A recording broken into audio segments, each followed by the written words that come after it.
大行列だったんだけど、日本人だけ顔パス状態で通れた。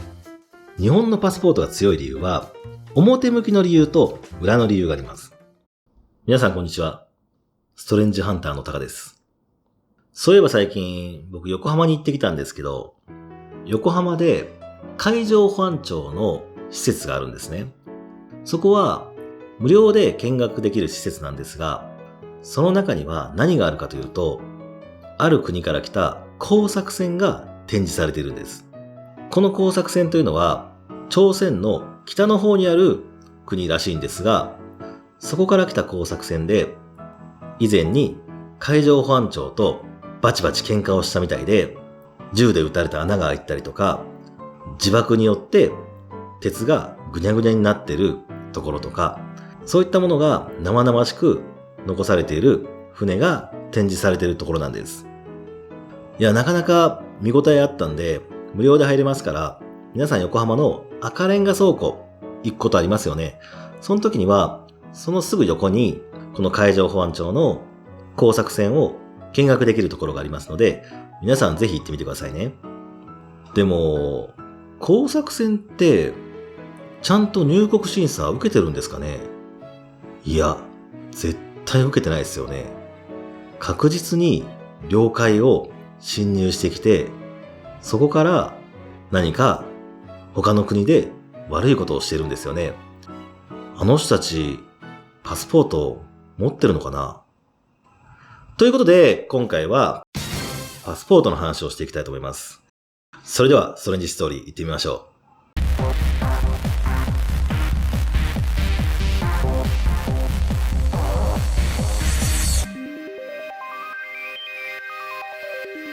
ねえねえ、タカちゃん。各国のパスポートは強さが違うって聞いたけど、どういうこと？確かにパスポートは国によって持っている強さっていうのが違うっていうふうに言われます。この強さっていうのは喧嘩が強いとかそういうことじゃなくて、そのパスポートでどれだけの国に入国できるかとか、そういったものの強さのことを言います。これはイギリスのコンサルティング会社によって調査されていまして、イギリスのジャージー島に本社を置く会社、ヘンリー&パートナーズという会社が、ビザなしで外国への渡航が可能な国の数、イコールパスポートの強さとして表しているんですが、ビザっていうのは入国審査をクリアした証のことです。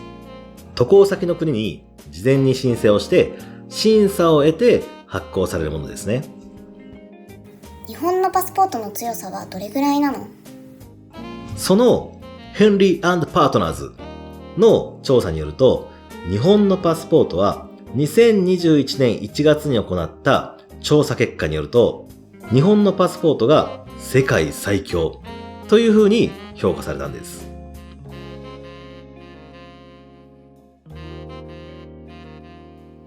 ヘンリー&パートナーズ、その会社が日本のパスポートは世界最強と認めたんです。すごいですね。パチパチパチ。日本国民がビザを取得せずに渡航が認められる国は、なんと192カ国。2019年時点では190カ国でした。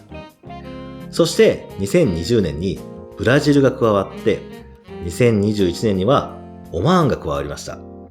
これによって日本のパスポートでビザを取得せずに渡航が認められるのは192カ国もあるんです。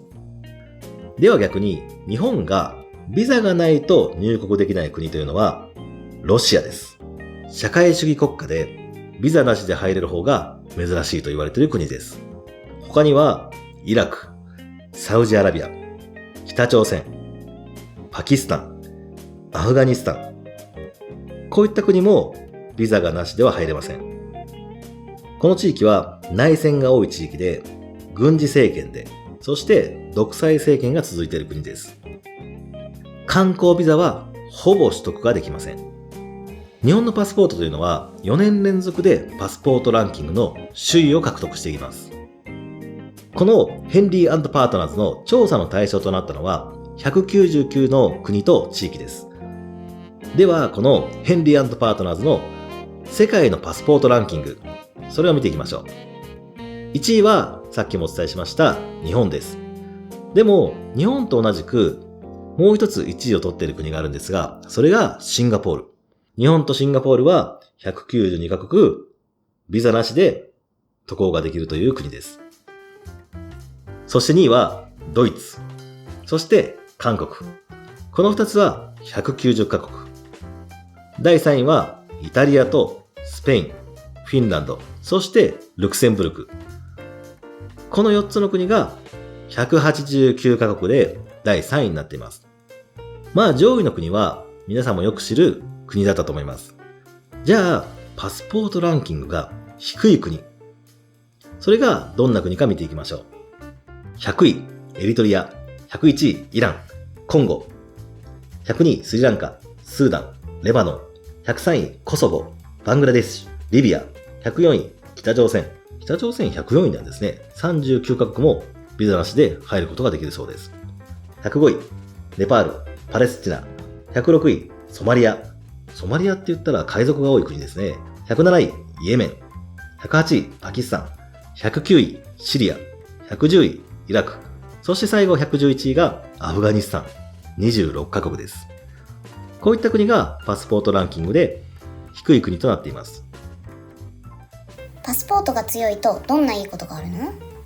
もちろんパスポートが強いといいことはたくさんあります。実際にあったエピソードを見ていきましょう。イタリアの空港で大行列だったんだけど、日本人だけ顔パス状態で通れた。そういった事例があります。日本のパスポートだと連続して国境を越えることもできます。外国では面接などをしてビザを取るが、日本人は入国カードを書くだけでなんと90日まで滞在することができるんです。これはパスポートが強い証ですね。なんで日本のパスポートは強いの？日本のパスポートが強い理由は、表向きの理由と裏の理由があります。まず表向きの理由からいきますね。まず一つ目は、セキュリティがとても優れている。このパスポートの製造は、日本の紙幣を作っている国立印刷局が担当しているんです。日本のお金は偽造が極めて難しいと言われていますが、それと同じく日本のパスポートも、その偽造が難しい紙幣を作っている国立印刷局が担当することによって、日本のパスポートはセキュリティも万全と。それが一つ目の理由です。シンプルなデザインよりも複雑性のある芸術作品にした方が偽造や変造がされにくいということですね。二つ目は海外で日本人による不法滞在や犯罪が少ないことです。要するに日本人は海外で悪いことをしないから海外から信頼をされてるってことですね。これは日本人の民族性がすごく優れている。それによって日本のパスポートも強くなっている。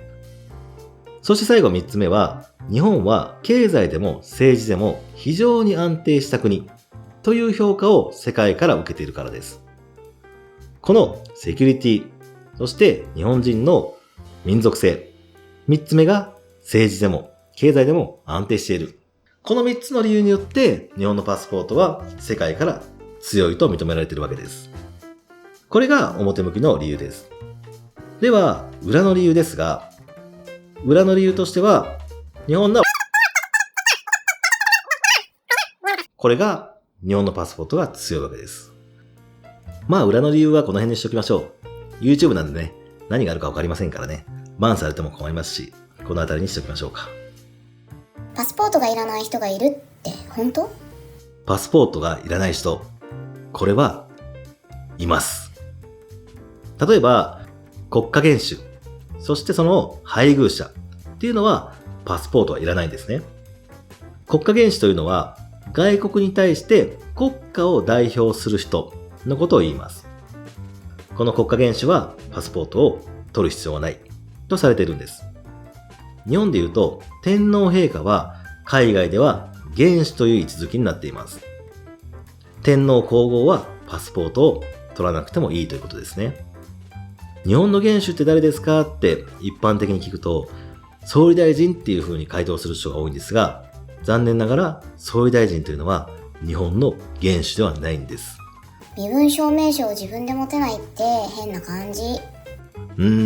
確かにパスポートは身分証明書として存在をするんですが、あまり知られていないんですが、パスポートの持ち主は国なんですよ。なので、これは個人が持ってるわけじゃないんです。私たちは国にパスポートを借りているということなんですね。だから、取り扱いには本当に注意しなければなりません。例えば、パスポートの取り扱いで大変な目に遭った人がいるんです。